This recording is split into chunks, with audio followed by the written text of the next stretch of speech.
Did press record. We are back, and Jesse's back. Yay! Hey. Missed you last week, or not last week, week before. Yes, I missed you as well. We are here for Real Talk episode 12, and Jesse and I together are going to be talking self-care and kind of a follow-up from last week's episode. My words are not with me. I was about to say last year's episode. But there are episodes from 2024. So if you haven't listened to them, go back. There's Yes, some they great are ones. pretty good ones. um, Jesse and I were just discussing that this is a great day to be talking about self-care because we've both had really busy days, stressful days, days where we're trying to help people and the help's not always there. And Yeah, everything like that. So, yeah, let's talk some self-care some more. I think this is a topic that we can't talk about enough, I agree. I think self-care is one of the most important topics that we talk about. and an ongoing topic for sure. Yeah. If anything, just to help us to remember for our self-care. Okay, I just got paranoid that I was on mute. I'm not. It's a weird day. Also, my mom was texting me, Mom, I hope you're enjoying your Trader Joe's flatbread. Shout out. I know she's listening. I have had to silence my phone. So, brief overview of what we talked about last episode. If you haven't listened to it, well, I feel awkward plugging it because it's just me, but we were really talking about the process of self care or self maintenance, as I think we should be calling it, because it is not an indulgence. It's literally what keeps our brain working. But hmm a lot of what we focused on is remembering that what really keeps our brain firing on all cylinders, what helps our brain to stay away from that crisis mode or heal us if we've gotten to that point of crisis or burnout, is that we are trying to be sure that we are coping with the emotion words that we are feeling. For a few reasons. One, because like we talked about, that cycle can happen where we get to that place of burnout or overwhelmed when the communication between the parts of our brain stops and we don't know what emotion words we're feeling. So, plugging in that narration in your brain, as it were, is very important. So, that deliberate act of naming your emotion and choosing your self care is just good for that brain talk.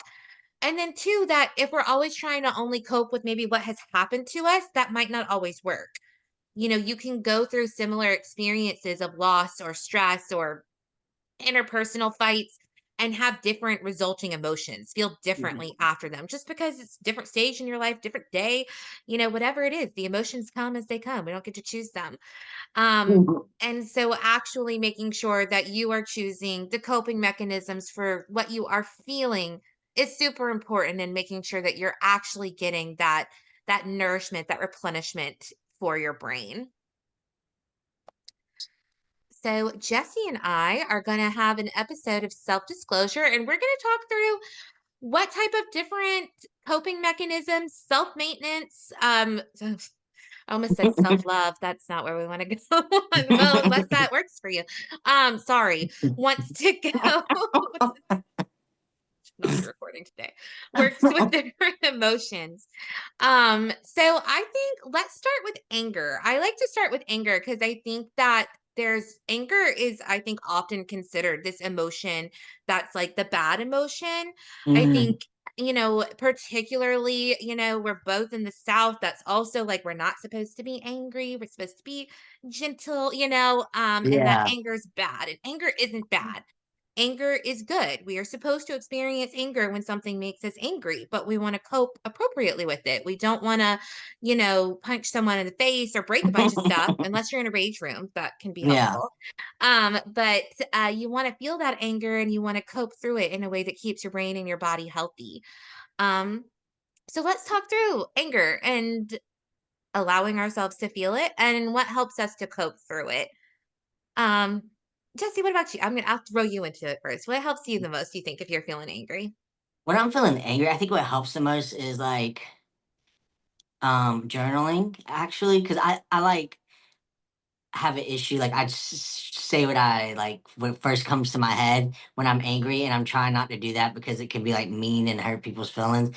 And I'm not really a confrontational person. I don't like hurting people's feelings or But when I get angry, I'm like, well, I don't care what I said, But so I've like learned that like when I start to feel like I'm getting angry, I just try to like walk away and like go journal and like write what I need to say, like just write it all out, and then I try to revisit the situation later. And if someone else is involved, like someone made me angry, or I would try to sit down and have a calm, conversation with them versus like just going ahead and trying to like have that conversation just because unfortunately, I'm just one of those people that, comes whatever that comes up in my mind when I'm angry, I just say it. And then if I'm really mad, like I've had like a rough, like it's over and over and over, then I actually go to rage rooms. I really like them. I feel like they do release a lot of tension in your body. And so I really do like those. But most of the time it's usually journaling, surprisingly.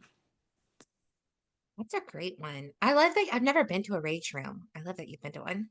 Yeah, this is so cool. Like you get to dress up in these like little like protective gear, and you buy whatever package. They have like windshields and like glass, and you can bring your own glasses and stuff if you want. But I think the best thing I ever broke was like a windshield. That was awesome. I wonder if you could bring like if you were going through like a breakup, like could you bring like your stuff that reminds you of the breakup and break it? Yeah, I'm pretty sure you can. Like, I think the only thing you can't like bring in is clothes. Of course, is like clothes and stuff. Because I mean, what are you gonna do with that? But like everything else, like household items and stuff. Yeah, you can bring it in, and like if you have pictures, like in a picture frame, you can bring that in. So it's really cool. Oh, that is cool. Yeah. Try that. I'm one of those that okay, crying is like my immediate response to basically all emotions, including happiness. I'm a big crier. But definitely every time I get like really angry, immediately I'm gonna burst into tears. Um, Mhm. that's embarrassing when it's like a professional situation and I'm trying to maybe hide my irritation or anger or frustration because then I'm like, it just looks like I'm crying. Well, I mean, I am crying, but it's perceived Right. differently. And but part of that is that when I can, I allow myself to cry. I'm really pretty good about letting those tears flow because I just know that's part of my process and I need to do that. Um, and also sometimes if I might be in the presence of somebody else, like if it's my husband or whomever, and I've gotten angry, but I'm starting to cry, and they might immediately think like, oh, it's because I'm sad. Like actually just being able to communicate, like I'm angry. I know I'm crying, Yeah. but I'm angry. Um, that's a hard one, I think. I Yeah. do try my best if it's like an interpersonal conflict that's happening in that moment to just kind of say like this has made me angry, and I think sometimes that alone gives me a little bit of power to like recognize that I'm experiencing anger and communicate that that has happened. And that sounds silly, but I probably my husband is like literally the only person I do that with, but um our pre-marriage counselor said we were meta communicators because we communicate about how we communicate. But I find that really helpful because it just gets us on the same page, and then my husband has been like, "Yeah, and, like, I am a stereotypical man, like, I can't always pick up on everything, so, like, if you Yeah. just kinda tell me, that helps." So I'm like, "Cool, I'll tell you everything." But, and then I agree with you, Jesse, like, being able to write it out is usually pretty helpful because I don't wanna say those things that pop into our brains when we're so angry. Yeah. Because they're so emotion driven and not like what I actually think. It's like what I'm Yeah. feeling. And it's usually in the aftermath, not what I'm going to want to have said. Yeah. Because it's not productive. Like I like to be, if I'm going to have to say something tough, like I want it to be a productive conversation. Um, Yeah. so I have before I'm not patient enough to be able to like write. I used to journal all the time when I was younger. I never journal anymore. It takes too long. But but I will like text it, but like not actually send the text. Like I will like Yeah. type out my angry text, and then even if that's not enough, I will hit to like schedule send it for like 2 days from then, and then I can always go delete it. And then, and that I've actually found really helpful. It's something I've started doing this year. I've done that like 2 or 3 different times where it's like, I'm really upset, I'm in my feels, I've gotta get this out, and I think in that moment, that person needs to hear this, but I'm like, Yeah. "What? They probably don't." If they need to hear it, that means they would need to hear it in 2 days from now. So I type it all out, hit schedule send. I'll even look at it the next day, delete it if I'm ready then. If not, then usually always by the second day, I'm like, yep, it's not how I want to communicate that. Yeah. And that I really like that. helps. Yeah, I mean, now there's a danger in that because you could always accidentally send it. But Or forget to cancel it. oh gosh, yeah. So, but you know, I think I've only done that 2 or 3 times that I can think of, but it actually definitely really helped me. I think one, like you said, writing it out, getting all those words out, typing in my situation. But it was like that extra added step of like, I can send this to this person if I choose to, but I'm going to choose to Yeah. send it when I'm feeling in control. Yeah, I like that because I mean, like when you're so angry like that, um, and you say things like some people like even when you try to explain it to people like I've said some mean things like when I was younger like with my sisters and we get in an argument and stuff or when me and my wife first started dating in our first fights I've said mean things and it's sometimes it's hard to apologize and really be like no I really didn't mean that and then because there's that theory oh you say what you mean when you're angry but you act more to me it's like yeah you do say truthful things but it's more like some things that you're saying is more out of emotions rather than if you would just sit back and think about like the situation as a whole. Because I've learned like when I've done that, when I've taken a step back and really looked at the situation, like there was no need for me to say anything mean. Like once I like wrote it out and then I went back to address it, like revisit the situation with whoever it was, like there was no need for anything mean to be said. It was just better explaining myself, to them, hey, this is why I was, angry about what you said, or, I saw that you were angry, and this is why, like, why did that make you so angry? So, I've really learned that that's kind of like the best way for me. A lot of people, like you said, it takes a long time to journal. Um, and so I can see where like you could just type out a message and then kind of like revisit would be super helpful. Or like how they have those voice memos and you can like speak it to the phone? That might be helpful as well. You can also just talk to yourself. I'm a big proponent of that. But Yeah. and I find for me, anger, in thinking about what works best for like different people, like some people, like when they're angry, it is this very like kind of like energizing, almost like adrenaline type Mhm. of emotion. So something, like those rage rooms or throwing some ice or punching a punching bag or something like that is helpful. And for me, I find I'm much more like soothe or cope through anger. It's just a much more like draining and slower emotion for me. So for that, for me, is like probably self care that typically works for a lot more people for like anxiety. Like for me, like anger self care is usually like taking a really long walk, like a slow paced long walk, Yeah. or taking like a long, like warm, like bubble bath or something like that. I'm just a little bit backwards, I think, sometimes with that, but backwards isn't wrong. Backwards is a wonderful direction. Right. So, it's, that's what I guess I just mentioned that to say, like, that is what works for me is that anger for me is an emotion that what helps me breathe through it is doing those like slower activities. And I think because that's when I can become more mindful is when I am angry. And it helps me then acknowledge the intentions of how the situation happened, which most of the time makes me realize like someone was not intending to hurt me in any way if it Right. happened. And then that slowing and then that kind of draining of the anger, like that's then how I feel like rejuvenated from it and like I can then like go forth. Yeah, I agree with that. My wife, when her first emotion, she always cries too. Like that's her first, like no matter what, she's mad, happy, sad, angry. But when she's angry, not well, 9 times out of 10, her coping skill with any emotion is usually like taking a long bath.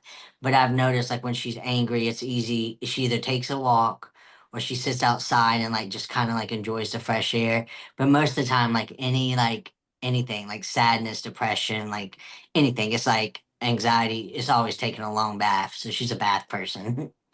I am too. Yeah. I lived for years with only a shower and not a bathtub. Oh, And that was wow. rough. But like my friends would like literally let me come over to their house like just to take a bath. They were like, you don't even have to speak to us. Like just come in and use the bathtub. Yeah. And I did. So thank you, friends. Um, and parents, they would let me do that too. But let's talk about sadness. So sadness or depression, whatever that feeling might be for you in any given moment. What helps you cope through that? So that one I usually do music. Because music I just feel like it help like sometimes like I have trouble crying, but I feel like I need to cry when I'm feeling sadness. So I will listen to music and it helps me like cry, get it out. The same thing with depression. Usually music is the best way to go.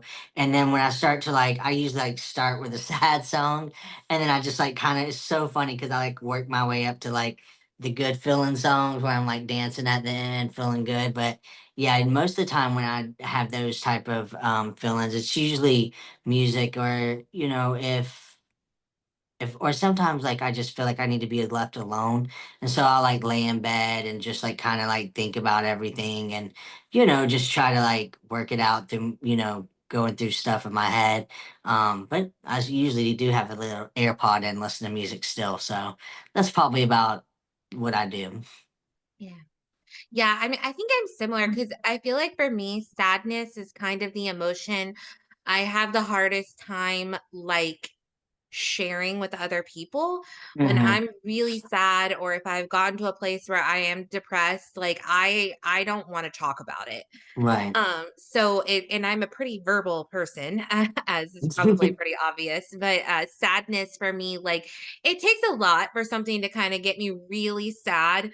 Um, and, definitely I'm crying, but it's almost like I need to cry it out more, like, that's my way of making sure that I'm processing the emotion is, like, almost that I have to lean into the sadness, almost, Yeah. like, indulge myself in the sadness to be sure that I really feel it, because I think it's an emotion that is harder for me, especially because I don't wanna talk about it, like, if I'm sad, like, that's I don't wanna talk to you about what's going on, I don't wanna talk to you about how I'm feeling, like, that's just not it's just not my comfort zone, but I know that I need to feel it. So that's when I just kind of like you were saying, like lean into the things that are gonna make me cry and like gonna make me think about it. Like I have to have that time to really like let myself think all the things about how sad this is and not just run away from it. I think sadness is probably the emotion I try to run away from the most.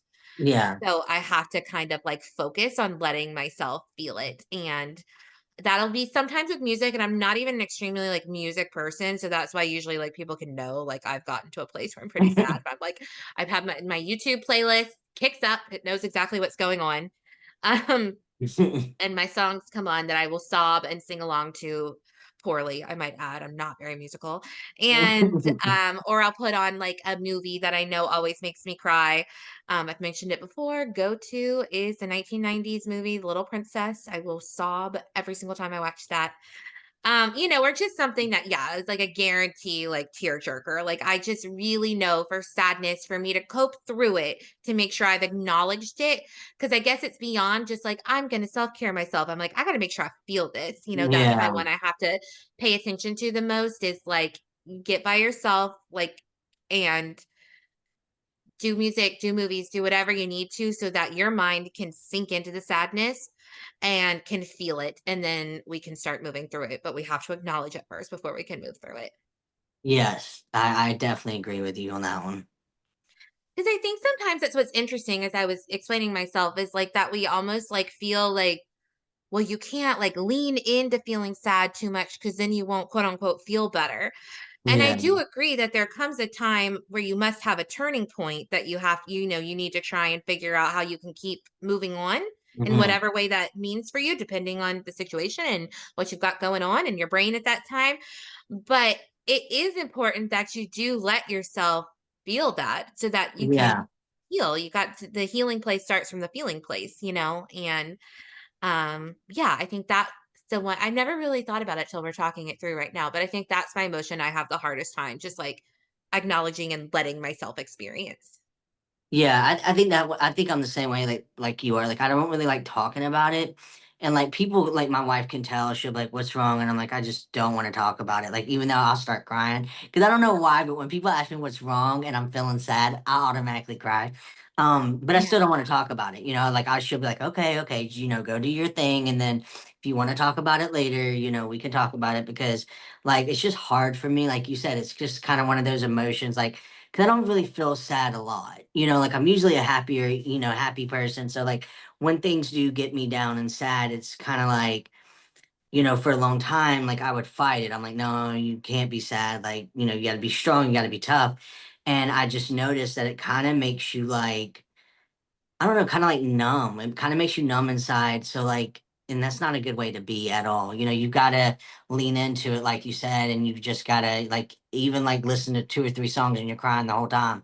Even if you're doing the ugly crying, like when my cat comes in there and I'm crying and my cat like lays next to me, it makes me cry even harder because I'm like, oh, Yeah. he knows that I'm upset. Shout to my little ruffles. But Wait, that's the best name. yeah, he's named after my favorite chips. I So was hoping it was after chips. yeah, it is. But he's like amazing. Like every time I'm upset, he'll jump on the bed and meow, and I'm like, and it makes me cry harder. And he's probably like, "What's wrong with this woman?" But no, I agree with you. I think sadness is one of the hardest ones to really feel because I feel like there's a lot of like people have like shamed it, or some people are embarrassed by it, and then some people really just don't know how to like let it out. So that's important kind of knowing like what can help you be like, okay, I am sad and I just want to cry, like I need to cry, like just knowing that that's okay. And maybe like you said, like sometimes it could be through music, it can be watching a tearjerker movie. But I do agree with you. I think sadness is one of my biggest like hard to like really share and kind of deal with. I think for me too, that's one of the like harder ones for me to try and balance when I'm like also being a professional. Hmm. Like I don't know if it was ever like that for you, Jesse, like when you worked on the phone lines. Like I was just thinking for me, it was like a time where I was going through a really rough time in life and I was driving to go meet a client for a session, a therapy session, and like I just was like, I'm gonna need to cry. I'm gonna need to bawl my eyes out on this car ride. All right, let's go. We'll just wipe all of our makeup off when we're done. And Yeah. it'll be what it is, and I'm so glad that I did, or else I just, like, never would have been able to pay attention to them, Hmm. and I think that for me, like, anxiety or, like, anger, I have, like, an easier time compartmentalizing, and maybe because I do like to be kind of so to myself when I'm sad, like, that's my hardest one to balance, like, with also helping other people when I'm working and things like that. Yeah, definitely it's hard, like working, like when I was on the lines, like, you know, conversations and calls are tough sometimes. So it's like, sometimes, and we work for such a great company that you can literally like just message your supervisor and be like, hey, I need a few minutes because this call was tough for me. And they give you those few minutes, but I remember like getting off the phone and just being like in tears, like and just being like, it's okay, like you got to calm down. And then I just take a couple of minutes, cry it out, and then hop back on. But it is hard, in the professional field doing what we do. And then because we hear good, bad, ugly, sad things all the time. So it's just like sometimes you have those conversations with people, or like even with outreach or like going to schools, and you talk to different people and you talk to like kids or whatever. You get some stories that, I mean, they break your heart. So it's just like even in the professional world, you kind of have to kind of be like, okay, like it's okay that I cry. I mean, eventually, you gotta you know, straighten up a little bit till you finish your job. But I mean, if you cry at work, it's okay. Like that's one thing I've told myself. I'm like, it just means you care. Like, don't be Yeah. embarrassed. Because I used to be embarrassed and like I would like look away and like try to like blink really fast. And I had a coworker and they were like, "Why do you do that?" And I'm like, "I just don't want to cry in front of them. Like that's awful." And they're like, "Yeah, but if you got to cry, you got to cry. Like that just means you care." And so that's the way I look at it. I'm like, there's no need to like be embarrassed about it and be upset, because we're all human, so certain things might be tougher for us to hear versus someone else, so especially in the field that we do. So Yeah. Um, let's talk about anxiety or fear. What helps you through that? Anxiety and fear. So anxiety, of course, I'm open. I've been diagnosed with generalized anxiety disorder, socialized anxiety disorder as well. So anxiety is a tough one for me. But I probably have the most coping skills for that one because I've been dealing with it since I was like 12. So with anxiety, the most of the time with anxiety, I talk to myself, like I'll walk away and I have to tell myself to calm down. If it's something that like I'm like kind of being like freaking out, like kind of shaky and things like that, I just kind of like have to do, like where they do the game where you're just like say what you see or what can you taste in the room, what can you touch. That actually works really well for me. Um, and also like calling my mom or talking to my wife. If I'm having like a full blown panic attack, like I'll ask my wife to come lay with me because I feel safe. And so when I lay with her for a couple of minutes, I feel safe. Um, and so then my anxiety kind of dies down. Or I call my mom and my baby sister because they're my best friends. So I feel safe when I talk to them, or they help get my mind off of it. But and I take walks. I do try to take walks, like because I've noticed like when I move and do things when I'm having anxiety, it does help. And then fear.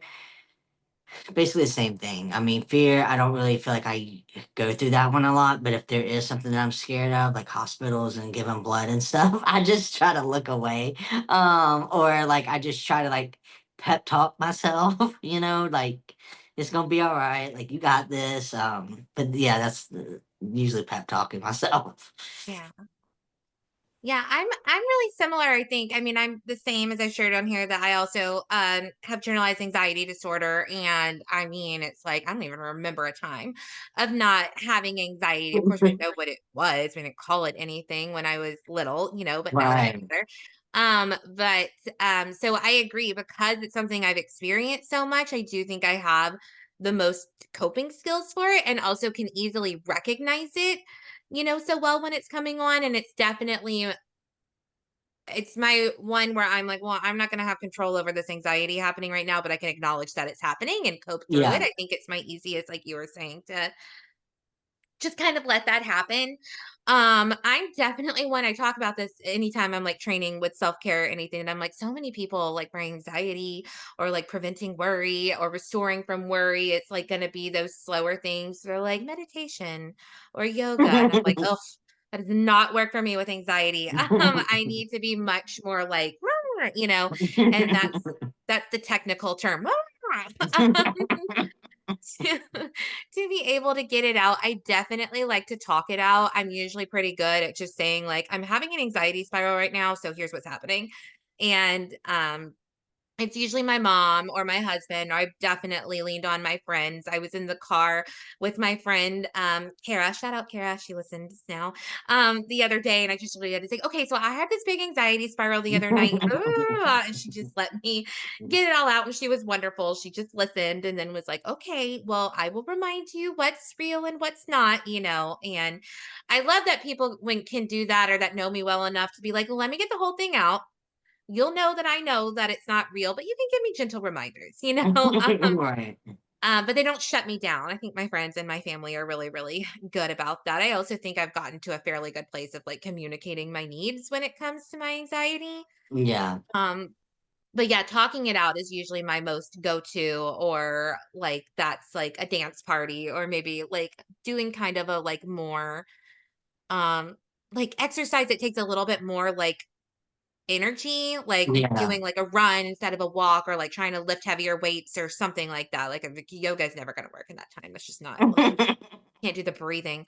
But and then like for me, and I don't know if it's the same for you, Jesse, like being too still or too quiet when I'm really having anxiety, like for me, it's not the same for everybody, but for me makes it worse because my mind just keeps going. Oh yeah. Like I need something else put into this mind right now.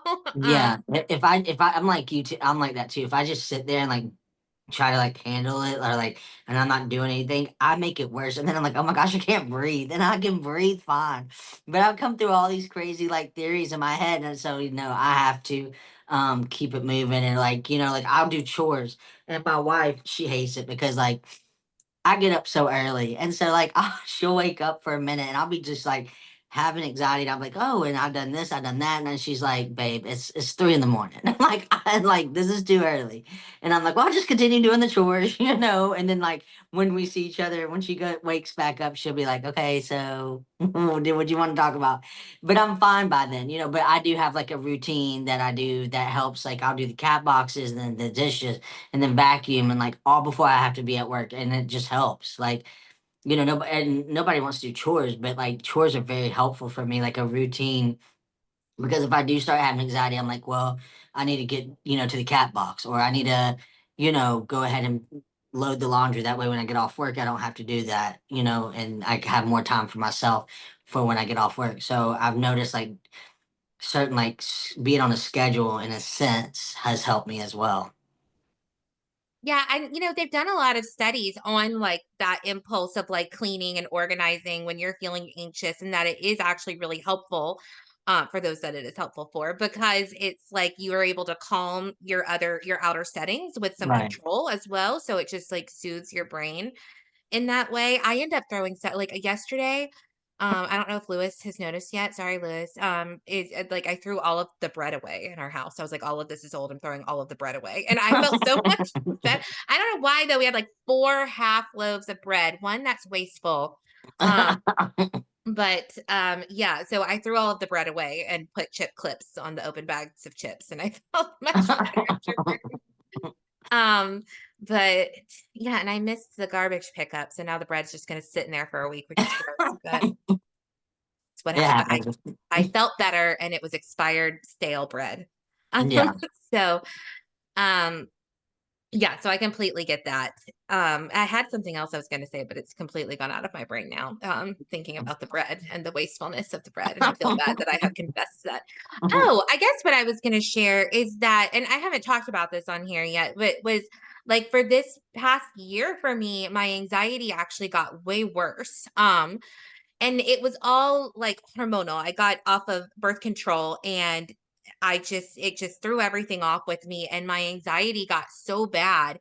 And I knew it was anxiety, like I knew it wasn't rational, but I couldn't cope with it. Like my coping mechanisms like were not working anymore. And that was a really hard time for me to go through. Like so much that it was like I got so anxious that it made me depressed because I felt like it was never going to go away. Yeah. And that was a time when I really had to like, one, I guess just like I had to set the bar a little bit lower for myself, for lack of a better term, like just kind of accept I couldn't be at my best at this time and like give myself that permission. And then I had to like up stuff that's like I like changed. I usually see my counselor like once a month, just as like a check-in, like once every 4 or 5 I was supposed to say months, once every 4 or 5 weeks. Shout out to Bonnie. Love you. And but I changed it to like once every 2 weeks because I was like, it wasn't like I needed any sort of like more formal therapy, but it was like I needed that space to be able to like organize what was happening to me, Yeah. and that ended up being extremely helpful. And then it's just been like finally I've like a few weeks ago felt myself like just everything internally like has just balanced out finally, which has been lovely. But yeah, that was definitely for me like I've almost had like an arrogance to my anxiety for a lot of my adult life, being like, well, this is how it is, and I know how to handle it, and I'm good. And then it was like, Yeah. oh my gosh, getting to a space where I like truly couldn't handle it was a lot. Um, Um, but I think gave me like a better level even than of empathy for, working in the behavioral health field. Like I felt like anxiety was an animal I knew, and then reaching this other level of it, in some ways in the long run might be beneficial for me. yeah, definitely. But I'm glad you shared that with us, and then I'm also glad that you were able to get through it, and with it being so tough. Because I mean, I always like I feel like anxiety is one of the worst, mental health issues to me because it's so hard to balance. Because like you said, like you could know your anxiety and know that you're having it, and have like 50 billion coping skills, and then like none of them will work. And so it's like you're almost like scared because you're like, well, this isn't working, this isn't working, this isn't working. And it's like a whole new level. And it's just like sometimes coping skills work. And then the ones that are, you're like, oh, I know this is going to work. And then sometimes, like, when you go to do it, it doesn't. And it's like something else that you have to figure out, like, okay, well, I'm going to maybe try to go on a walk, see how I feel. So, like, I've always, with anxiety, I've always felt like it's a really hard one to manage, just because it's to me it's so up and down, and that's not for a lot of people. A lot of people, they have it well, and they don't have it as extreme, or it just really depends on like how your anxiety and how it is. But to me, like if I had to choose like one of the worst mental health like issues to deal with, to me it would be anxiety, and that's probably because I've been dealing with it my whole life. So it's just like I feel like it's always one of those things that is just there. Like it doesn't go away. Like like it's just like you feel like, and like sometimes you feel like you conquer it, like you're doing a lot better, and then like you said, like all of a sudden it could be something that's you didn't know, and so you're learning something new. So it's always interesting to me about anxiety. Yeah, and then that also, like, anxiety can almost then, like, so everything in life is on a spectrum, as are even our coping mechanisms. Yeah. And I have found for me that, like, anxiety, when it's getting really bad for me, can then almost like turn my coping mechanisms into not being as healthy for me. Mhm. Like, specifically for me, this wasn't this last year of really bad anxiety, but when I was in my 20s, I went through this time of really, really bad anxiety and panic attacks, and saw a wonderful social worker who really gave me a lot of mastery over understanding my brain. So thank you, Sharon, for that. And but Sharon, I was not thanking myself, but I will thank myself. Thank you, Sharon. You work hard, but but it was like, so for me personally, I am someone of faith, and prayer and gratitude is something that is really a part of my daily life, and something that's really important to me. And then when this anxiety in my 20s got so bad, it made me like compulsive almost about prayer, and feeling like I wasn't doing it right. And, Hmm. like, I have a lot of faith. I am not someone that like, does organized religion, though.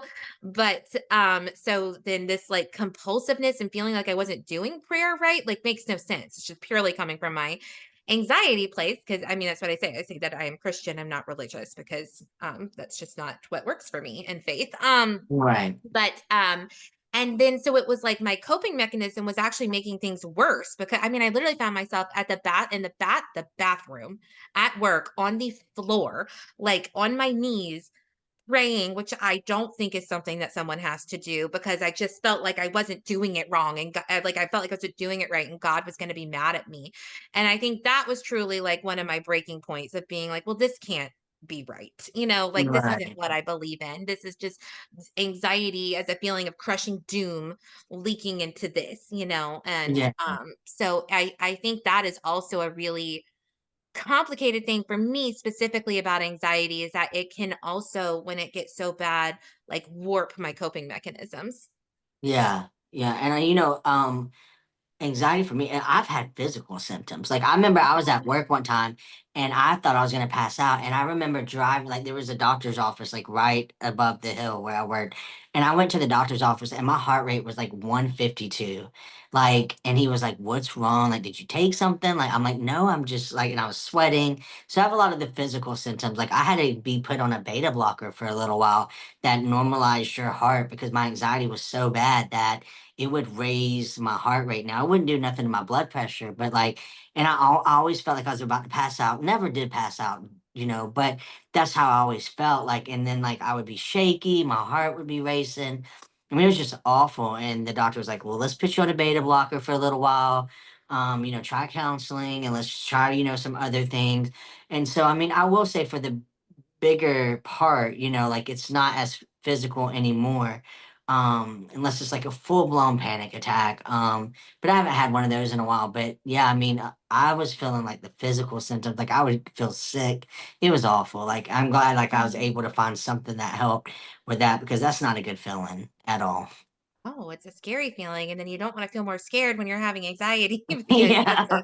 a spiral. I'm so glad you found a doctor that listened too, because I think sometimes if it's not something that someone has experienced either themselves or vicariously, it's hard to truly understand how something in your mental health can be affecting you so physically, whether that's from Mhm. anxiety or depression or whatever it might be, which is odd because we know our brain controls like everything and is a part of our Yeah. body, but we still sometimes have a hard time like making that connection.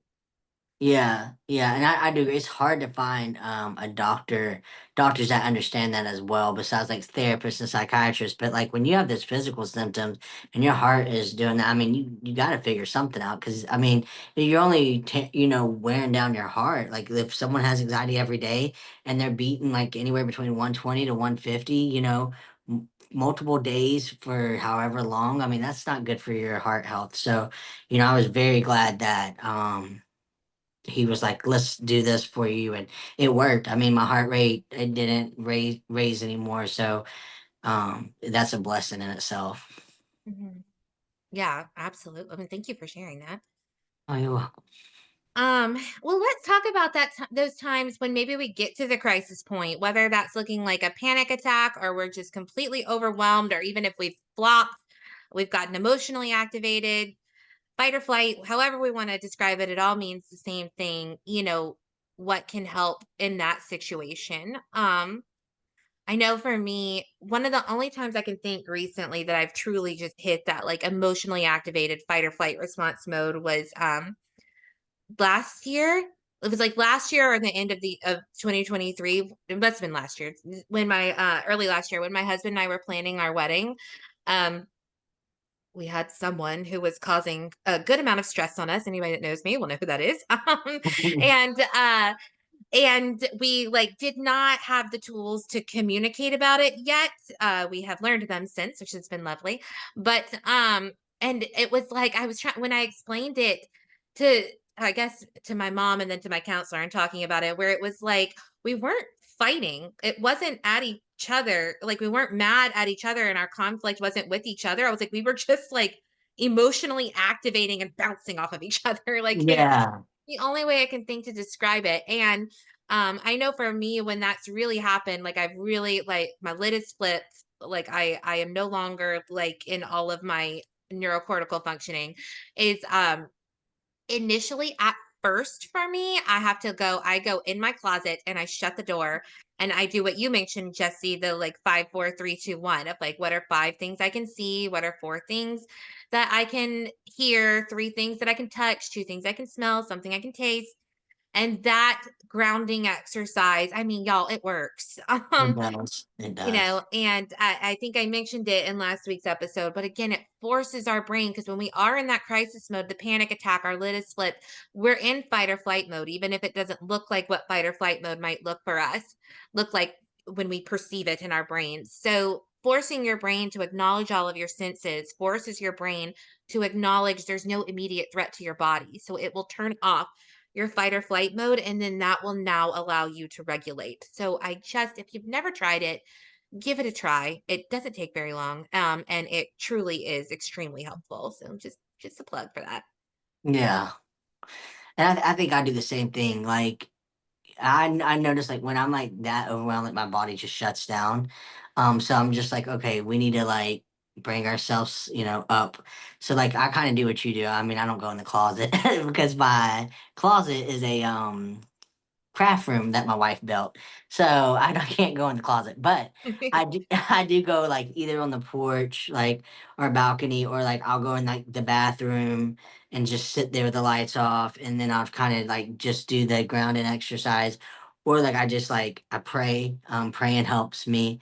But like when I'm that overwhelmed, I think the only thing is like the biggest trick for me is just to get thinking about something else. Because the moment I can just kind of like do like that grounding exercise, like it really does like change how you feel in the moment. Like you're able to like come down a little bit. So I really, like you said, that exercise really works. And that's probably what I do every time, like where I'm just like, okay, you got to step away for a minute. Let's do this.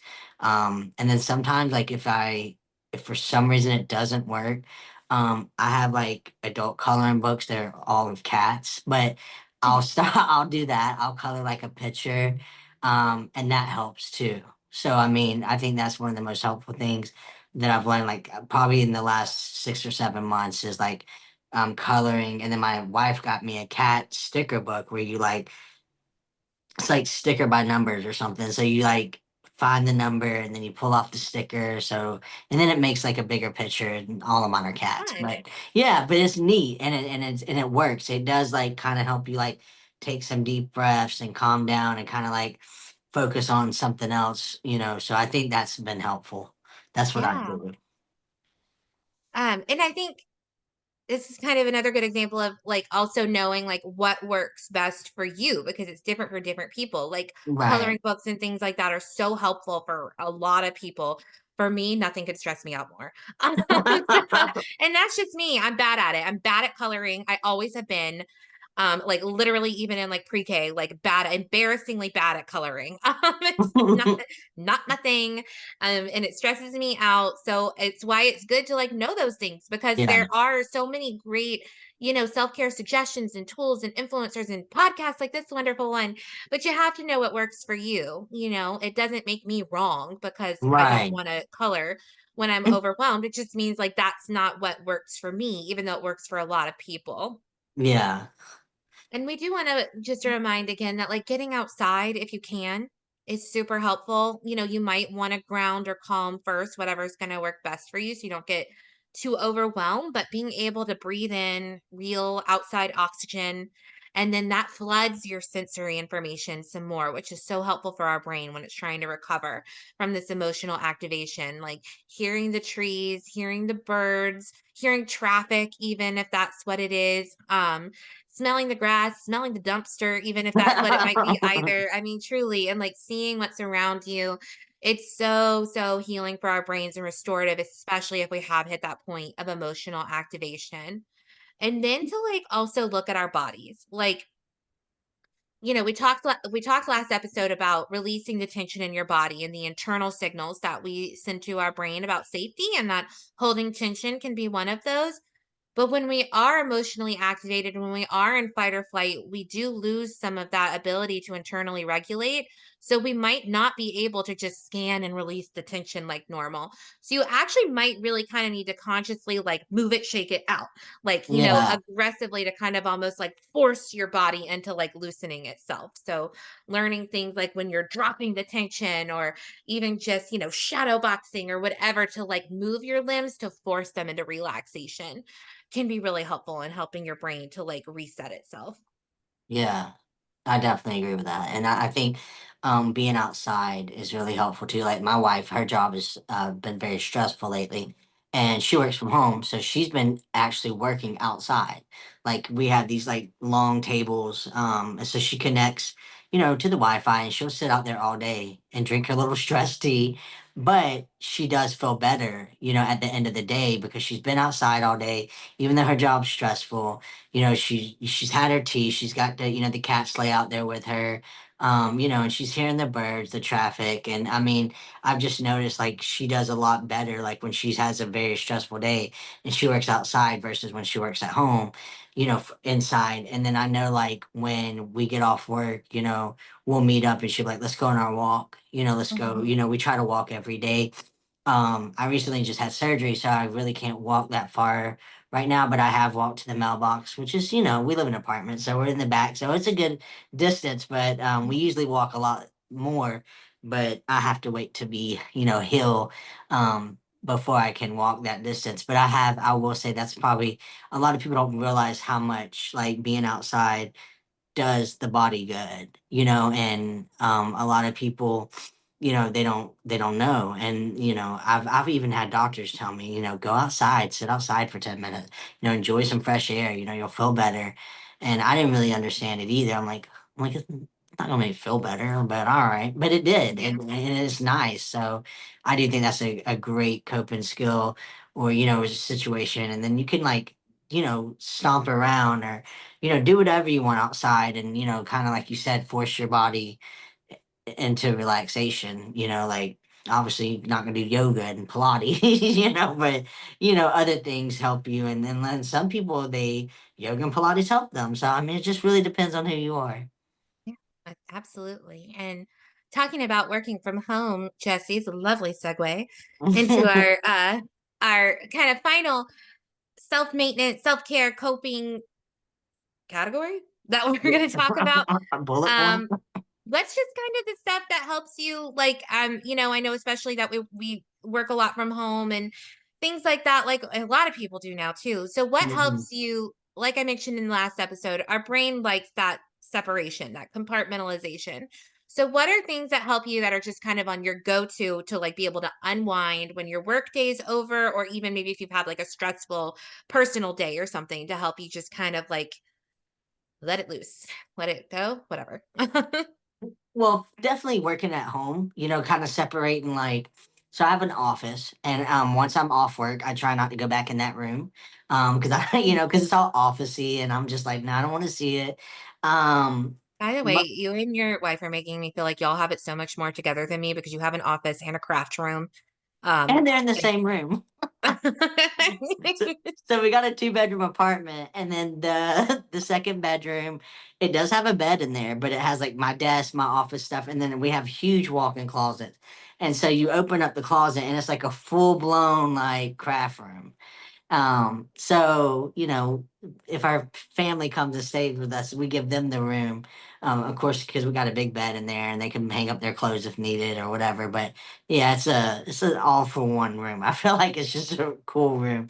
But I choose, when I work from home, just try not to be in there after work, because I feel like you're not really separating it then. It's kind of Mhm. like if you're staying in there, because I mean, we can watch TV in here and stuff, but like, I'm like, okay, I'm done with work. So, usually when I get off work to like help me relax, I like to, call my mom, check on her, see how she's doing. And then, um, I like to take my evening walk, and I also enjoy cooking. So I like to cook, and that helps me keep calm and kind of like relax. And then, because I already have all the chores done, because I did it that morning.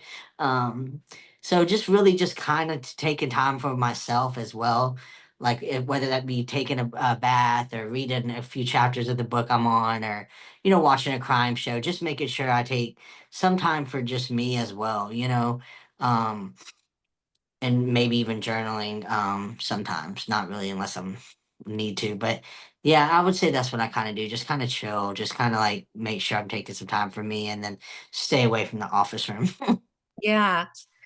It's funny because I was thinking um, so I do our support group, our suicide loss support group on Tuesday evenings.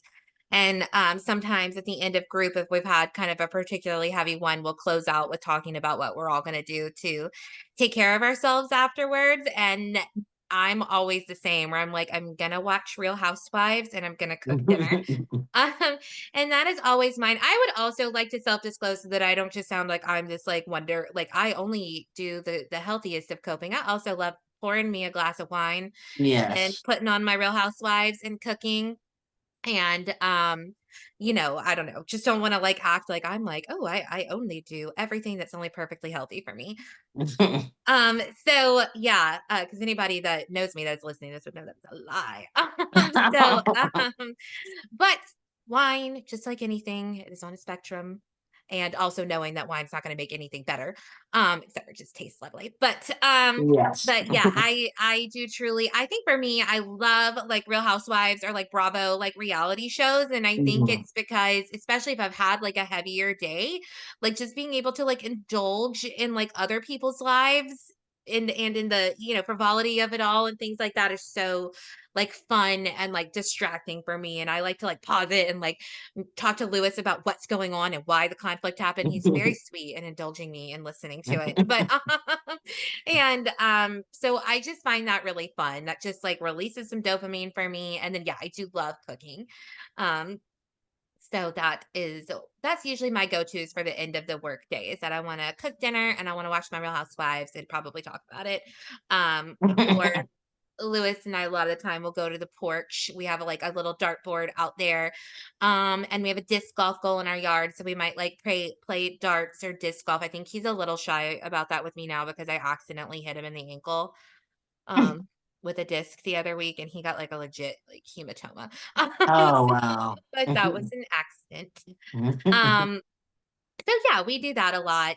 Um, so those are my usual go-tos. We also love to watch TV, like, laying down. So, we had a futon as our couch in our living room, which when we have, Mhm. like, people over, we'll put it back in couch form, but it lives when we're just home, like, in bed form. So we've just got a big, like, platform bed in the middle of our living room, and that's where we, like, chill and watch TV, or he'll, like, play a game on his computer while I'm watching Real Housewives on the TV.